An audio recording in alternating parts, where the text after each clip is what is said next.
तीसरी बात, और इसमें भी दो बातें बताई। तीसरी बात है, अगर मुझे पॉजिटिव रहना है, सकारात्मक रहना है, उसके लिए रोज सवेरे 3 चीजें करना। सवेरे का अमृत वेला का मेडिटेशन, दूसरा कुछ एक्सरसाइज वॉकिंग करना, और तीसरा रोज के ईश्वरीय महावाक्य सुनना। उसके पूर्व रोज आकर के हमें क्या करना है, आधा घंटा मेडिटेशन। ये 3 चीजें करता है, उसको किसी के भी दोष दिखाई नहीं पड़ेंगे। लेकिन इसके लिए बहाना बनाते, नहीं भाई जी हम तो नहीं आ सकते, दुकान खोलना पड़ता है। दुकान खोलेंगे कितना कमाएंगे, 400-500 एक घंटे में, और यहाँ नहीं आएंगे कितना कमाएंगे, लाखों करोड़। आप कहेंगे लाखों करोड़ महीने का पैसे देते हैं। स्कूलों में कभी भी टीचर्स बच्चों को पैसा नहीं बांटता, क्या बांटता है, ज्ञान बांटता है। इसी तरह जितना बच्चा रेगुलर आता है, पंक्चुअल आता है, उतना उसको मार्क अच्छे मिलते हैं, और जिस बच्चों को मार्क अच्छे मिलते हैं उसको नौकरी भी अच्छी, और जब नौकरी अच्छी तो पैसा भी। तो पैसा क्यों मिला, क्योंकि उसने पढ़ाई। इसी तरह ये संसार भी परिवर्तन होने वाला है, और इस परिवर्तन करने के लिए परमात्मा ने विद्यालय खोला है, और इस विद्यालय में परमात्मा क्या दे रहा है हमें, ज्ञान। ये स्कूल है, विद्यालय है, और यहाँ जितना रेगुलर आएंगे, पंक्चुअल आएंगे, उतना उसके संस्कार बदलेंगे, व्यवहार बदलेगा, और जिसके संस्कार व्यवहार अच्छे हैं वो सतयुग में जाएगा, उसका पद भी। एक आपका रेनॉक जितना गांव है उतना बड़ा एक महल होगा सोने का, सतयुग का पुष्पक विमान होगा, कितनी दास दासियां होंगी। क्यों मिली, क्योंकि हमने यहाँ पढ़ाई अच्छी पढ़ी थी। और ये भाई एक जन्म की बात नहीं, 21 जन्म तक सोने चांदी के महल होंगे। इसलिए उस दुकान से भी पहले यहाँ आओ, अपने 2 कान खोलो। वो तो एक ही दुकान है, या कितने कान है, वैसे तो नेपाली में शायद यहाँ बोलते हैं 2 कान। कहा मैंने पढ़ा था 2 कान, नेपाली दवाई 2 कान। मान नेपाल में ऐसा नहीं लिखते, नेपाल में पसल लिखते, लेकिन यहाँ तो 2 कान। हमने कहा ये 2 कान है असली, इसलिए रोज आकर के 2 कान खोलो। उस अभी यूक्रेन वालों ने, रसिया वालों ने जो भी रात भर मेहनत करके कमाया था, एक मिसाइल गिरा मिट्टी में, इसलिए ये सारा मिट्टी में मिलने वाला है। पेट को चाहिए क्या है, 2 ही रोटी चाहिए। इसीलिए कोई बहाना नहीं बनाओ पढ़ाई के लिए, रोज आकर के पढ़ाई जरूर। अभी तो यहाँ तक आ सकते, एक दिन समय आएगा घर का दरवाजा खिड़की भी नहीं खोल सकेंगे। अभी तो आ सकते हैं, देख कोरोना काल में क्या हुआ, आ सके यहाँ ऑनलाइन। वो समय ऑनलाइन भी नहीं होगी, क्योंकि जो सैटेलाइट छोड़े हैं, कोई देश क्या करेगा उसके ऊपर मिसाइल डाल करके, वो भी ना कोई टेलीफोन होगा ना कुछ होगा। जो करना है अब कर लो। ये बाबा के महावाक्य, बाबा ने पहले बोला भाई, ऐसे गैस निकलेंगे, ऐसे भूकंप होंगे, ज्वालामुखी फटेगी, घर से भी बाहर नहीं निकले। इसलिए जो करना, इसलिए उस दुकान से भी पहले क्या करो, ये 2 कान खोलो, आधा घंटा 1 घंटे के लिए। इसलिए ज्यादा हम क्या करते हैं, पेट को चाहिए क्या, 2 ही रोटी, लेकिन कहते हैं थोड़ा सा सामने वाला का 3 मंजिल है तो हमको भी बनाना पड़ेगा, और उसके लिए दुकान खोलेंगे, पैसा कमाएंगे, 3 मंजिल बनाएंगे। फिर उसने गाड़ी ली, गाड़ी भी लेंगे। फिर उसने वो मकान को अच्छा फर्नीचर लगाया, हमें भी अच्छा लगाना है। अब उसके पीछे जिंदगी चली गई। इसलिए अब घर जाना है, विनाश सामने नहीं, अब सिर पर है। पहले तो सामने था, अभी हर एक के सिर पर विनाश है। इसलिए हमें रोज ये 3 चीजें करनी, और जो ये 3 चीजें करता है उसको कभी भी निगेटिव बातें नहीं आएगी। 2 महिलाएं थी, एक महिला रहती थी 2 मंजिल पर, और दूसरी रहती थी नीचे की मंजिल पर। तो 2 मंजिल वाली क्या करते हैं, रोज अपने घर की खिड़की से पड़ोसनी के छत पर देखते हैं, तो छत पर वो कपड़े सुखाते हैं, उसके कपड़े देख करके पति को बुलाते, कहते इसको कोई अक्ल नहीं, कितने गंदे कपड़े, कितने मैले कपड़े। जा करके पूछ के वो क्या साबुन लगाते हैं, क्या सर्फ लगाते हैं। पति कुछ नहीं बोलता, रोज बुला करके कहते जाओ पूछ के आओ। एक दिन जब उसने उसी खिड़की से देखा तो पड़ोसनी के कपड़े अच्छे दिखने लगे। फिर पति को बोला, कहते आज उसको कैसे अक्ल आ गई, कितना अच्छा दूल्हा, क्या जाओ पूछ के आओ। पति धीरे से मुस्कुराता और कहता है, आज सवेरे सवेरे मैंने अपने घर की खिड़की के कांच साफ किए। समझ में आया? ताली नहीं बजी इसीलिए समझ में। हाँ? उनकी खिड़कियां गंदी थी, इसलिए कपड़े कैसे दिखते थे। इसी तरह जिस दिन सेंटर पर नहीं आएंगे, मुरली नहीं सुनेंगे, अमृत वाला नहीं करेंगे, आपकी बुद्धि रूपी खिड़की कैसी रहेगी, गंदी। और उसी गंदी खिड़की से जिसको भी देखेंगे सब गलत नजर आएगा। इसीलिए रोज अपने खिड़की को क्या करो। तो कौन कौन साफ करता है खिड़की, हाथ खड़ा करो। अच्छा, इतने लोग खिड़की मतलब घर की नहीं। नहीं तो मैं 2-3 साल पहले नेपाल में गया था, तो वहाँ 3 दिन की भट्टी थी। तो मैंने यही बात सुनाई, पहले दिन ही बताया कि ऐसे ऐसे खिड़की साफ करो। दूसरे दिन 2-4 माताएं आई नहीं क्लास में। तीसरे दिन बहनों ने पूछा, अरे कल इतनी अच्छी भट्टी थी, आप लोग आए नहीं। कहते हो भैया ने कहा ना खिड़कियां साफ करो। हम कल सारा दिन खिड़कियां साफ करने में लगे थे। मैंने कोई घर की खिड़की नहीं बोली थी। कौन सी खिड़की? बुद्धि रूपी खिड़की। कभी कभी हम ज्ञान को उल्टा करते। एक भाई ज्ञान में चलता था 2 साल से। एक बार होटल में गया, होटल में जाकर के उसने समोसा मंगाया। समोसा जानते हैं ना, सिंगाड़ा भी बोलते हैं उसको। और वो मैदे को बेल करके आलू का मसाला बना करके डालते हैं, उसको समोसा बोलते हैं। 2 किलो समोसा मंगाया और मैदा का छिलका ऊपर का फेंक करके कचरे में डालता है और आलू मसाला खाता है। तो मैनेजर ने बोला, मैदा पसंद नहीं करते? कहता पसंद तो करता हूँ, लेकिन आजकल ब्रह्मा कुमारी आश्रम में जाता हूँ, उन्होंने कहा कि बाहर का नहीं खाना, इसलिए बाहर का निकाल करके।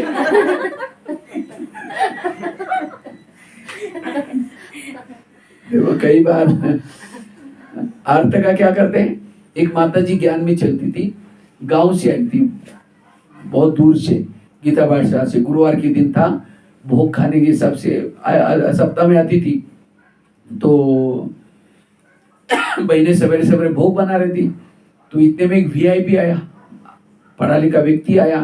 तो बहनों ने कहा, माता जी आप थोड़ा ये भाई को कुछ सुनाओ, तब तक मैं किचन का काम भोग बना के आती हूँ। और पहला चित्र लगाता लक्ष्मी नारायण का, क्योंकि विद्यालय का लक्ष्य है। तो माता जी भाई के पास जाकर भाई को बुला करके चित्र दिखाते लक्ष्मी नारायण का और कहते आप रोज यहाँ आया करो, आपका ट्रैक्टर बहुत अच्छा हो जाएगा।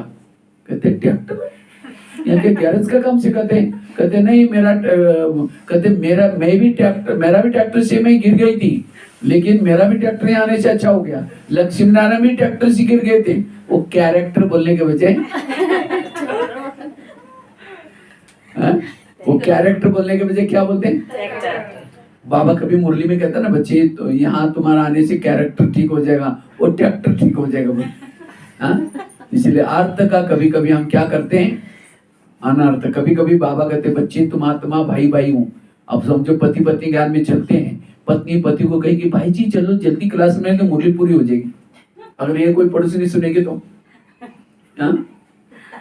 कहेगी अरे ये तो अपने पति को भाई जी बोलते हैं। और कभी जाकर के उनको सुना हमारे ज्ञान में चलो ना, हमारा सत्युग आने वाला है, दुनिया को बिना छोड़ने वाला है।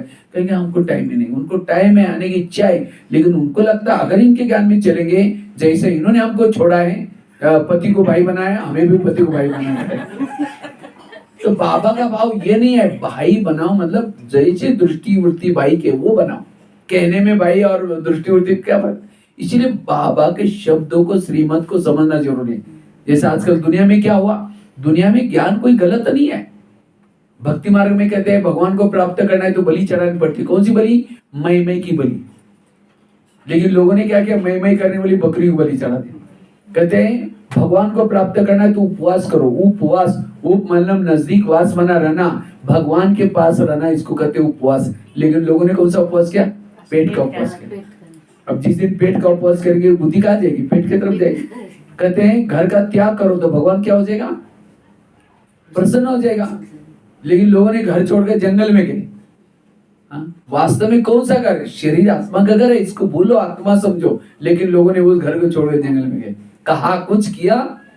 कहते घर घर में लक्ष्मी आएगी। लक्ष्मी आने के लिए क्या तैयार करते हैं सिक्किम में? पहले तो सफाई करते हैं 8 दिन से, उसके बाद क्या करते हैं?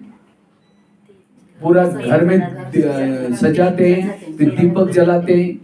दीपक क्यों जलाते हैं? लक्ष्मी आने वाले। पूरा लड़िया भी लगाते हैं, आजकल तो मिलती है लड़ियां लगाएंगे, मोमबत्तियां लगाएंगे, क्यों? लक्ष्मी आने वाले।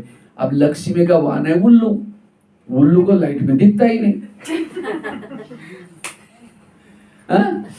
फिर पटाखा बजेगा, उल्लू घबरा करके कहीं और चला जाए। और गवर्नमेंट लाइट नहीं काटेगा उस समय, कहीं त्योहार का समय है ना, लाइट नहीं काटना है। अब अगर लक्ष्मी का आना है तो दिवाली के समय पूरा घर में, पूरा शहर की लाइट बंद करके आराम से चुपचाप बैठो, लक्ष्मी आ जाती। लेकिन हमने क्या किया उसी दिन? फटाके बजाना शुरू किया, लाइटिंग लगाई, इसीलिए लक्ष्मी आई। तो कौन सी लाइट? आत्मा का दीपक जला दो।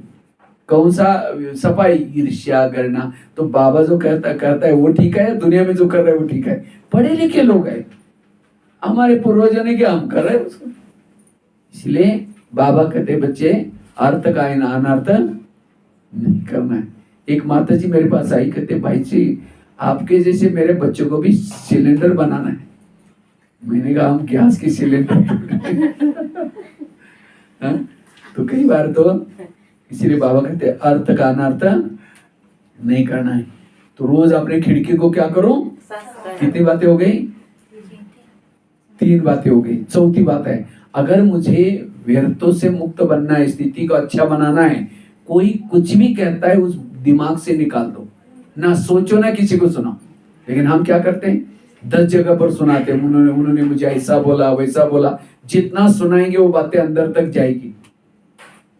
क्योंकि आजकल हम भोजन खाते हैं, भोजन में ताकत नहीं है। आजकल जो सब्जियां वगैरह, फल वगैरह, अभी मैं कुछ समय पहले हिमाचल में गया था। हिमाचल में एक एप्पल गार्डन में गया था, और एप्पल में जो चमकने वाला एप्पल होता है महंगा, वो दिखाया, उसके ऊपर मोमबत्ती को पिघला करके कोटिंग लगा दी। और हम सीधा ही कहते हैं उसमें बहुत दिया है, वो सीधा ही खा लेते, धुलाई करने से मैं निकलता नहीं। और ऐसी चीजों से कैंसर हो रहा है। वैसे तो हम महाराष्ट्र में, जहाँ से अंगूर पूरा इंडिया में जाता है, अंगूर के बहुत गार्डन्स है वहाँ। तो हमने बचपन में देखते तो इतना दवाई डालते हैं, मुझे लगता था रस वो दवाई का तो नहीं बन रहा है।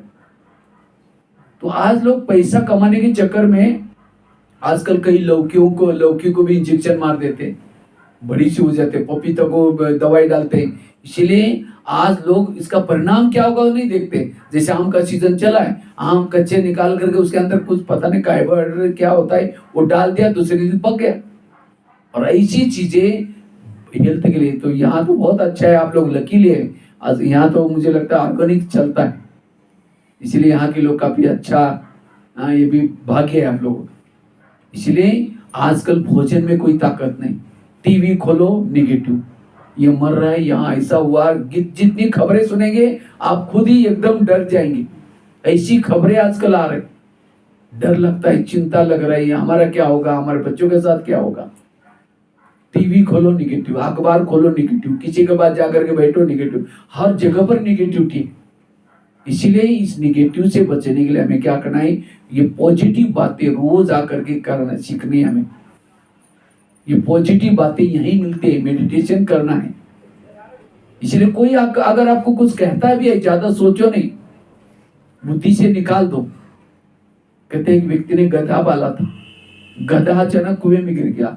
अब मालिक को लगता है उसको निकाले नहीं निकाले, क्या करे। लास्ट में सोचे वैसा बूढ़ा है, अब निकाल करके क्या फायदा। इसी कुएं के अंदर उसको दफना लेते हैं। आस पास वालों को सबको बुला करके कहता है मेरा गधा कुएं में गिरा है, उसको दफनाना है, आप लोग फावड़े लेके आ जाना। तो सभी ने फावड़े लेकर के मिट्टी डालना शुरू किया। गधा तो जिंदा था, चिल्लाना शुरू किया, कोई सुनता ही नहीं। गधे ने सोचा कोई सुनने वाला ही नहीं, उसके ऊपर जो भी मिट्टी आती है झाड़ करके नीचे गिराता है, झाड़ करके नीचे गिराता है। पैर के नीचे ढेर होता गया, एक एक पाँव ढेर पर रखते कुएं से बाहर आ गए। गधा समझदार था। आज इतनी भी अक्ल हम उसे सीखेंगे। आज हमें भी लोग कहेंगे ये कुछ नहीं करती, ये ऐसी है वैसी है, हम चिल्लाते मैं ऐसी नहीं हूं, मैंने तो बहुत किया है, मैं बहुत करती हूँ। जितना चिल्लाएंगे और टेंशन बढ़ेगा, वायुमंडल खराब हो जाएगा। इसलिए आपको कोई कुछ भी कहता है, आप सत्य है, ईमानदार है, ऐसी बातों को झाड़ दो। कई कहते भाई जी छड़ती नहीं, बहुत कड़वी बोली, सबके बीच में बोली, जिसका भला क्या उसने बोली, कुछ भी बोला आप बुद्धि से निकाल दो। अगर यहाँ रोज आएंगे, यहाँ की बातें सुनेंगे, मेडिटेशन करेंगे, सारी बातें बुद्धि से निकल जाएंगी। इसलिए कोई कुछ भी कहता है, आकाश में थूकेंगे, थूका कहाँ आएगा? अपने मुंह पर आएगा। ऐसी बातों से अपना ही काटा है। इसलिए ऐसी बातों का हमें बुद्धि से निकालना है। तो कितनी बातें हो गई? 4 बातें। 5वीं बात है, अगर हमें पॉजिटिव बनना है, सकारात्मक बनना है, उसके लिए जीवन में आने वाली निगेटिव बात को क्या बना दो? पॉजिटिव। बुराई को भी अच्छाई में परिवर्तन करो, तब कभी भी आपको निगेटिव बातें नहीं आएंगी। निगेटिव बात समझो कि आप यहाँ आए हैं, यहाँ से थोड़ा घर में देरी से जाएंगे, जाते लोग बोले हाँ ओम शांति में जाते हैं, सवेरे जाते हैं, शाम को जाते हैं, वहीं जाकर वहीं खा के वहीं रहो। अब यहाँ तो क्या सुन के जा रहे हैं?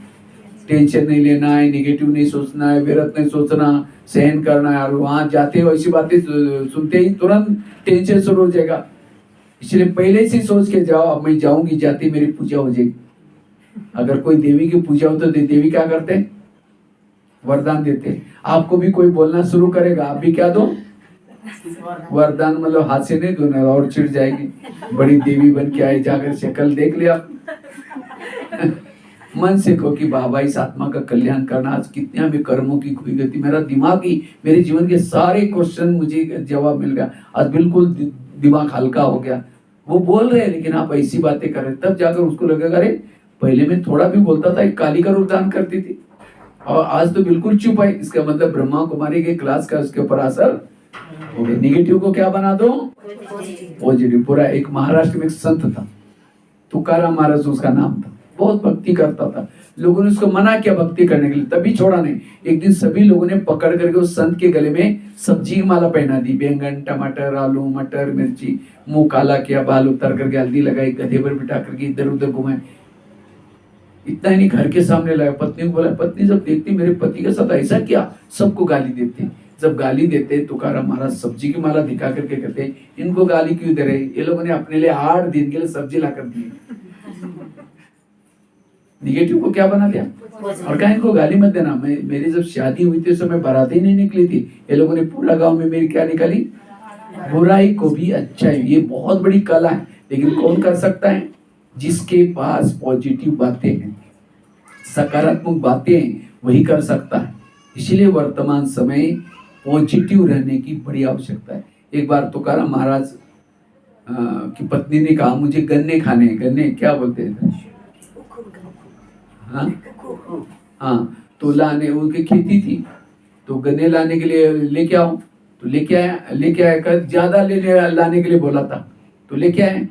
लेकिन गली गली के बच्चों ने क्या क्या मांग लिया, अंकल जी हमको गन्ना चाहिए, तो उसने एक दे दिया, एक ही बचा, ला करके घर में रख दिया। पत्नी पूछते गन्ने कहाँ है? तो कहते वो रखा है। मैंने ज्यादा लाने के लिए बोला, एक ही लाया। ले आ, जोर से मार दे, क्यों ऐसे एक ही लाया, ज्यादा लाने, तो उसके 2 टुकड़े हो गए। तो तुकाराम महाराज कहता है धन्यवाद, तुम आधा खाना, मैं आधा खा लूंगा, काम हो जाएगा। आज का पत्नी अगर पति के साथ ऐसा कर दे, कितना घर में हंगामा हो जाएगा। हाँ, घर में वो व्हाट्सएप दिखा देगा, देखो यहाँ लगा है मुझे, देखो ये देखो कितना। लेकिन पहले जमाने के लोगों में निगेटिव क्या बना देते हैं? पॉजिटिव। लेकिन वो वही बना सकता है जिसके पास पॉजिटिव के थॉट्स हो, सोच हो। और ये सोच कहाँ मिलते हमें? रोज की मुरलियों से। इसलिए हमें रोज ये पढ़ाई जरूर पढ़नी है, ज्ञान की बातें जरूर पढ़नी है, तब हमारे अंदर सकारात्मक सोच चलेगी। तो वर्तमान समय अगर हमें व्यर्थों से बचना है, और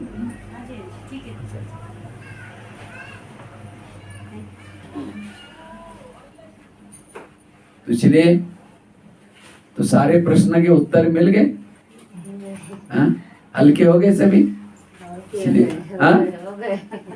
ये क्यों होता है, ऐसा क्यों होता है, सारे प्रश्न का जवाब मिल गया। कभी भी अभी नहीं, ये वर्तमान समय इस पुरुषार्थ की जरूरत है। और जो ये पुरुषार्थ करता है वो शक्तिशाली बनता है, उसकी स्थिति अच्छी बनती है, उसका योग भी लगेगा।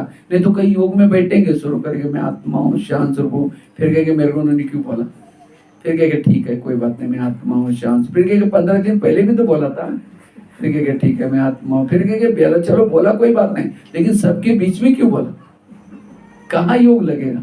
तो इसलिए योग लगाने के लिए भी ये हमें, इसलिए योग लगाने के लिए केवल मेडिटेशन नहीं, ज्ञान की जरूरत है।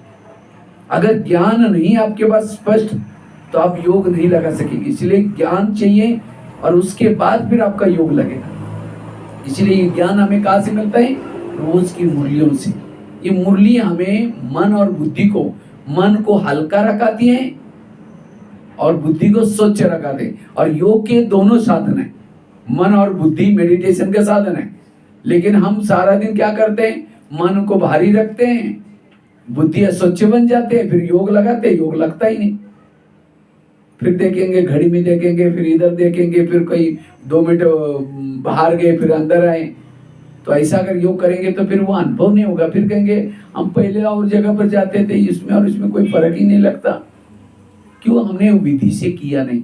इसलिए हम सारा दिन इस ज्ञान को अप्लाई करके आने वाली परिस्थिति में क्या बनना है, पॉजिटिव बनना है, सकारात्मक बनना है। और तब जाकर के मेडिटेशन अच्छा लगेगा। और जिसका मेडिटेशन होगा उसके भ्रुकुटी में आत्मा का दीपक जागृत होगा। और जिसका दीपक जागृत है उसको अति इंद्रिय सुख मिलेगा, उसको किसी के दोष दिखाई नहीं पड़ेंगे, उसको हर पल परमात्मा ही नजर आएगा, वो ज्योति बिंदु। क्यों? खुद ज्योति बिंदु है, तब वो ज्योति बिंदु भी हमें नजर आएगा। और कर्म योगी की स्थिति रहेगी, चेहरे पर सदा मुस्कुराहट रहेगी। कोई अपमान करेगा कहीं छोड़ दो, क्योंकि इतना अच्छा सुख मिल रहा है। ये हमारा ऐसा लाइफ बनेगा। इसलिए हमें रोज क्या करना है, ये 2 बातें करनी, मन को हल्का और बुद्धि को। और उसके लिए कितने बातें बताई? 5 बातें। पहली बात कौन सी बताई? कर्मों की घुई गति के गहराई में जाना। उसके लिए काफी सारे एग्जाम्पल आपको दिए। दूसरी बात कौन सी बताई? जो हुआ अच्छा हुआ, जो हो रहा अच्छा, जो होगा वो भी मंत्र वाली बात बताई, वो भगत वाली बात बताई। तीसरी कौन सी बताई? रोज अपने खिड़की को साफ करना। तो कौन कौन करेगा अभी आज से रोज? मैं तो सोचता हूँ डबल बार आना चाहिए आप लोगों को, एक बार नहीं, शाम को भी आओ। जो कहते हैं 2 बार नहाते वो रॉयल लोग होते, तो वो भले शरीर का नहाओ या नहीं, लेकिन ये ज्ञान का स्नान हमें क्या करना है, 2 बार करना है। शाम को भी आओ और सवेरे भी आओ, क्योंकि अब समय कम है। और जितना ज्ञान स्पष्ट होगा अब अच्छे बनेंगे। और उसके बाद चौथी कौन सी बताई? कोई कुछ भी कहता है इसी बातों को झाड़ देना। गधे वाला एग्जाम्पल सुना है, लेकिन कई कहते जड़ते ही नहीं, बहुत बोला, इसका मतलब ज्ञान को स्पष्ट नहीं किया है। और 5वीं बात बताई, निगेटिव को क्या बना दो, पॉजिटिव। अगर ये 5 बातें आपके पास है, आप बिल्कुल हल्के हैं। कभी भी आपको मन हल्का है और बुद्धि हमारी, क्योंकि ब्रह्मा कुमारी विद्यालय का लक्ष्य क्या है, फरिश्ता। क्या लक्ष्य है? फरिश्ता मतलब कोई यहाँ ज्ञान योग करते रहेंगे, पंख नहीं आए आने वाले। फरिश्ता किसको कहेंगे? जो आपको ड्यूटी मिली है, चाहे आप गृहस्थी में रहते हैं, चाहे दुकान का काम करते हैं, चाहे कहीं भी जहां भी रहते हैं, उस काम को कैसे करना है, हल्के होकर के करना है, भारी होकर के नहीं करना है, हल्के होकर के। कब करेंगे? जब अपने आप को क्या समझना है, गृहस्थी नहीं हूं, ट्रस्टी हूं। कैसी हूं? ट्रस्टी। हम यहाँ वैसे तो हम सभी है मधुवन निवासी, लेकिन यहाँ किस लिए आए? बाबा का संदेश देने के लिए आए। ये सब बाबा का है, बाबा के लिए कर रहे हैं, ये समझ करके चलना, तब हम हल्के रहेंगे। और जितना हल्के रहेंगे, बुद्धि भी हल्की रहेगी, सोच रहेगी, और तब जाकर के हमारा कर्म योग की स्थिति रहेगी, बैठ करके योग भी अच्छा रहेगा, उतना हम लाइट बनते रहेंगे, खुशी रहते रहेंगे। ठीक है? ओम शांति।